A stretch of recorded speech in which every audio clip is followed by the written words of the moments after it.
Welcome back. अब आपको बताएं कि 27वीं आईनी तरमीम का मामला सदर मुमलिकत आसिफ अली जरदारी और चेयरमैन पीपल्स पार्टी बिलावल भुट्टो जरदारी की सदारत में बिलावल हाउस में पीपल्स पार्टी की सेंट्रल एग्जीक्यूटिव कमेटी का इजलास जारी है, जिसमें 27वीं तरमीम को लेकर अहम फैसले किए जाएंगे। इस हवाले से मजीद जानेंगे मंजर रिजवी से। मंजर रिजवी, बताएगा, आप इस वक्त बिलावल हाउस में मौजूद हैं, क्या तफसीलात हैं आपके पास?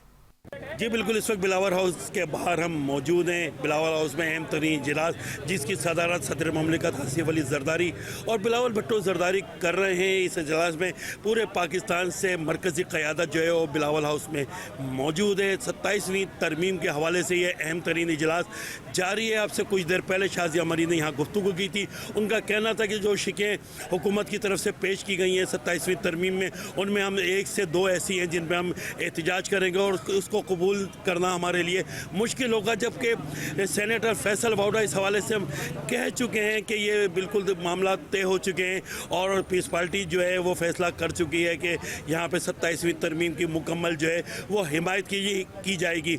जबकि हमारे ज़राए बता रहे हैं कि 3 शिकों पे जो है पाकिस्तान पीस पार्टी 3 जो मुतालबे हैं उसमें मान जाएगी, जबकि 2 पे जो है अगली दफ़ा सोचो विचार करने के बाद ही फैसला किया जाएगा। अब से इजलास कुछ देर बाद ख़त्म होगा, जिसके बाद जो है ब्रीफिंग दी जाएगी और क्या फैसला है वो उससे मीडिया को आगाह किया जाएगा।